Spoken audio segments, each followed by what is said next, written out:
semuanya, saya Fitri Perdana, dosen pengampu mata kuliah layanan referensi. Saat ini saya akan membahas mengenai layanan informasi dan layanan referensi.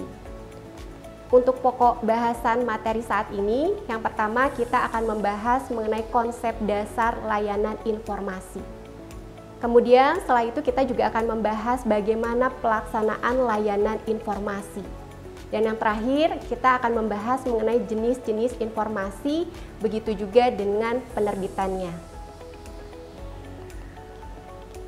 Dari konsep dasar layanan informasi, pada buku Lovely Professional University, ini sudah dijelaskan bahwa layanan informasi adalah sebuah layanan yang menyediakan data, informasi, atau pengetahuan pada institusi apapun. Jadi, institusi apapun ketika perusahaan institusi ini membahas mengenai data, informasi, atau pengetahuan, maka ini berkaitan dengan layanan informasi. Kemudian, dalam kaitannya dengan layanan referensi, layanan ini merupakan bagian dari manajemen lembaga perpustakaan. Seperti yang kita ketahui, melihat dari sifat dasar manajemen perpustakaan itu dibagi menjadi beberapa bagian. Ada bagian pengadaan, kemudian juga bagian pengelolaan, penyimpanan, dan juga diseminasi informasi.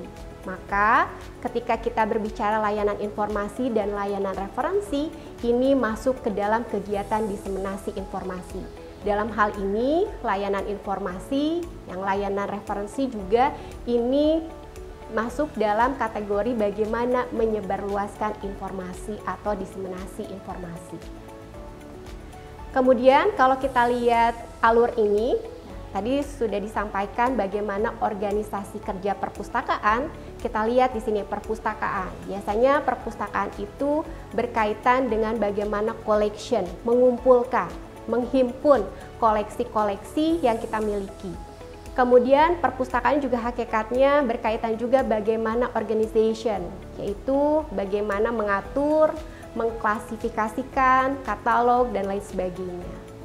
Dan kemudian juga ini dissemination informasi, ini lebih kepada penyebarluasan informasi. Jadi ketika informasinya sudah dihimpun, dikumpulkan, kemudian kita atur, kita kelola, maka ini sudah menjadi bagian untuk dissemination informasi, penyebarluasan informasi. Dan kemudian ya bagian lainnya adalah preservation, jadi bagaimana koleksi yang kita miliki sudah kita olah ini bisa kita atur, bisa kita kelola agar tahan lama dan tidak cepat rusak.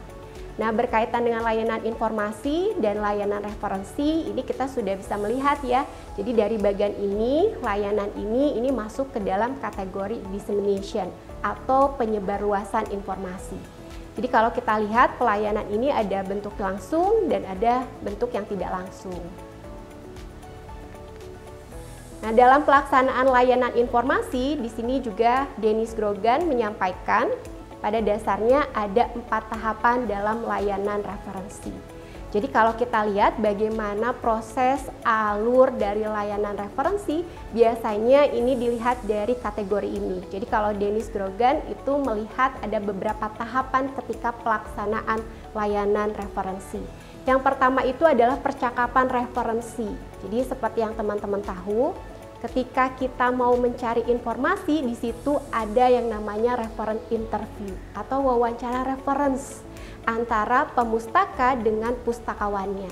Jadi di situ terjadi komunikasi, sebetulnya apa sih yang mereka butuhkan, makanya penting untuk adanya reference interview, wawancara interview. Supaya mereka bisa menyampaikan apa sih informasi yang dibutuhkan dan pustakawannya bisa membantu sesuai dengan informasi yang mereka harapkan. Kemudian tahapan yang kedua, setelah kita ada percakapan reference, wawancara mengenai kebutuhan apa sih yang mereka butuhkan, informasi yang seperti apa. Nah, setelah tanya jawab, maka kita mulai ada analisis subjek. Ya, analisis subjek ini, jadi kita menganalisis kemana sih sebetulnya arah dari kebutuhan pemustakanya. Ya, kita analisis dari tadi wawancara tadi. Setelah diketemukan apa kebutuhannya, subjeknya apa, misalkan diketahui dari percakapan tadi, wawancara tadi, ya, maka ya diketemukan misalnya sumber yang dicari itu adalah mengenai pendidikan. Ya, jadi ketahuan ya analisis subjeknya apa. Kemudian setelah ketahuan nih, setelah dianalisis subjeknya apa, maka mulailah kita melakukan strategi pencarian. Bagaimana kita melakukan strategi supaya informasi itu kita temukan dengan mudah dan optimal. Dari tahapan itu kemudian barulah ya pustakawan referensinya melakukan penelusuran. Jadi di sini terlihat bagaimana pelaksanaan dari layanan informasi ataupun referensi ketika melaksanakan kegiatan yang berkaitan dengan layanan referensi. Kemudian di sini juga kalau kita lihat jenis informasinya secara umum, menurut Head and Rubinstein dalam silabus Lovely Professional University itu sebetulnya informasi itu beragam. Jika dikelompokkan ini ada 4 jenis. Ya, yang pertama informasi itu ada informasi yang konseptual. Ini berkaitan dengan ide, teori, hipotesis dan sebagainya. Kemudian juga ada informasi-informasi jenisnya yang empiris. Biasanya empiris ini adalah yang bersifat penelitian ilmiah. Jadi informasi-informasi yang berasal dari penelitian. Kemudian juga ada jenis informasi yang bersifat prosedural.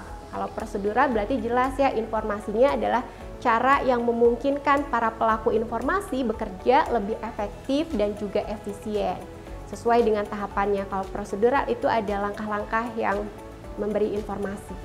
Kemudian juga ada jenis informasi yang bersifat simulator. Jadi di sini informasi simulator itu adalah bersifat stimuli yang berguna untuk memberikan gambaran. Jadi kalau kita lihat ternyata jenis informasi itu beragam. Kemudian kalau kita lihat dari jenis informasi dan waktu terbitnya, di sini Lening menyebutkan ya bahwa ternyata jenis informasi tadi yang beragam, ini juga waktu pembagian informasi itu terbit juga beragam. Misalnya kita lihat nih ya sumber berita. Nah, terbitnya itu biasanya kalau berita karena koran itu cenderung harian. Ya, kita sering ya melihat koran, berita-berita itu sifatnya itu biasanya harian. Kemudian jenis informasi berkaitan dengan waktu terbit juga ada jurnal. Ini jurnal juga sumber informasi. Nah, jurnal ini biasanya terbit itu bulanan. Ya, misalkan edisi bulan Juni, ya, edisi bulan Agustus dan lain-lain. Kemudian jenis informasi lain itu juga ada buku. Buku biasanya terbit itu tahunan sesuai dengan penulisnya ya dan penerbitnya. Dan kemudian ada juga sumber informasi atau sumber referensi.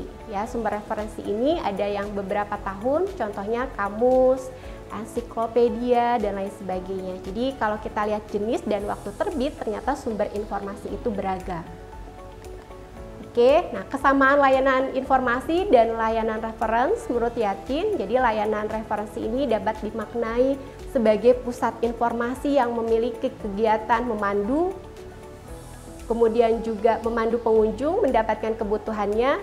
Ya, secara teknis pustakawan referensi biasanya bertindak sebagai guide tour. Kemudian di sini juga dijelaskan bahwa layanan referensi kadang dikenal dengan istilah Reference and Information Service, yang berarti pendampingan pribadi kepada pemustaka untuk menemukan informasinya. Makanya bersifat personal. Lebih jauh, James Wire dalam silabus juga menyebutkan bahwa fungsi perpustakaan tadi yaitu ada pengadaan, mengelola informasi, dan juga penyebarluasan informasi. Untuk itu, kalau kita lihat, maka layanan referensi ini sudah memenuhi tugas kegiatan dari ketiga ini, yaitu kalau kita lihat ada di bagian diseminasi informasi. Oke, mungkin itu saja yang dapat saya sampaikan untuk materi hari ini.